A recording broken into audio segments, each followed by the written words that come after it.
ओम नमो नारायण। जैसा कि हमने इससे पहले वाली वीडियो में देखा, आदिगुरु शंकराचार्य और मंडन मिश्र की अर्धांगिनी भारती से शास्त्रार्थ हुआ, जहाँ भारती ने काम शास्त्र के विषय में आदिगुरु शंकराचार्य से प्रश्न किया और उन्होंने उनसे बोला, आपका क्या अनुभव है। तत्पश्चात आदिगुरु शंकराचार्य ने बोला, 1 महीने बाद फिर से हम यहीं से शास्त्रार्थ शुरू करेंगे। आइए उससे आगे क्या हुआ जानने की कोशिश करते हैं। आखिर शंकराचार्य को मृत राजा के शरीर में क्यों प्रवेश करना पड़ा। आइए उससे पहले कुछ और जान लेते हैं। जीवन ऊर्जा अर्थात जिसे हम प्राण शक्ति कहते हैं, अपने आप को 5 आयामों से अभिव्यक्त करती है।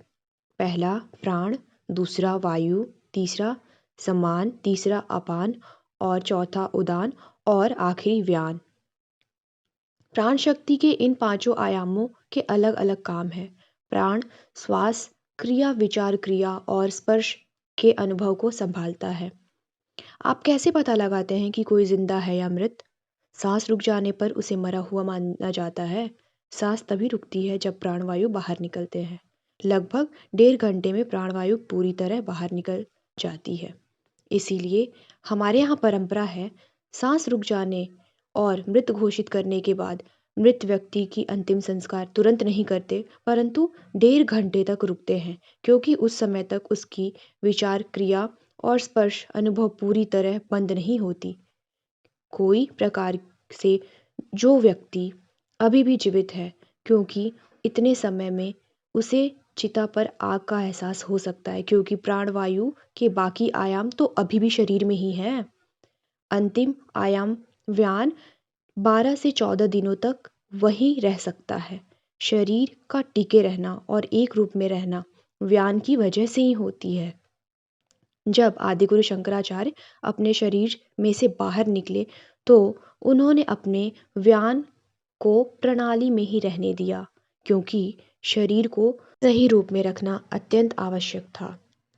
उसी समय ऐसा हुआ कि एक राजा को किसी कोबरा ने डस लिया था और वो मर गया था।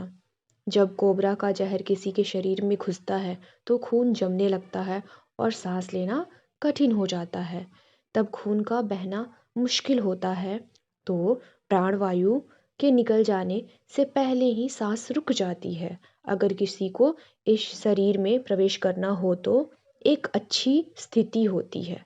सामान्य रूप से आपके पास इसके लिए 1.5 घंटे का समय होता है, पर अगर मृत्यु कोबरा के जहर से हुई हो तो 4.5 घंटे का समय आपको मिल जाता है।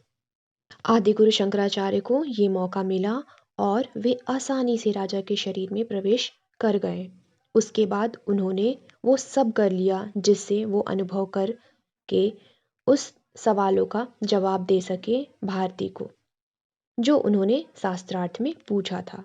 राजा के कुछ नज़दीकी बुद्धिमान लोग थे, जिनके ध्यान में यह बात आ गई थी कि जिस आदमी को उन्होंने मृत घोषित किया था वो अचानक से ऊर्जा के साथ कैसे उठ बैठे थे और उनका व्यवहार पहले जैसा बिल्कुल नहीं था और ऐसा प्रतीत होता था जैसे कोई शरीर में प्रवेश किया है।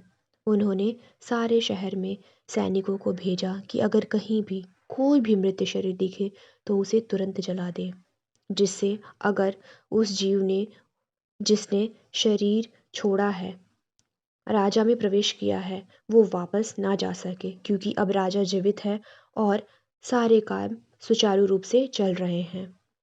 ऐसा करने में सैनिकों को सफलता नहीं मिली, क्योंकि आदिगुरु शंकराचार्य को सब पता चल गया था और उन्होंने राजा की पत्नी से आज्ञा लिया और उन्हें बोला, आप इस राज्य को सुचारू रूप से चलाएं, क्योंकि यहाँ किसी अच्छे व्यक्ति की ज़रूरत थी राज्य को संभालने के लिए। और उनसे पुनः आज्ञा लेकर अपने शरीर में प्रवेश कर गए। यही कारण था जिससे आदिगुरु शंकराचार्य को मृत राजा के शरीर में प्रवेश करना पड़ा। आशा करती हूँ आज का पौराणिक कथा आप सभी को बहुत पसंद आया हो। कल दूसरे पौराणिक कथा आदिगुरु शंकराचार्य से जुड़े हम आपके समक्ष प्रस्तुत करेंगे। ओम नमो नारायण। हर हर महादेव।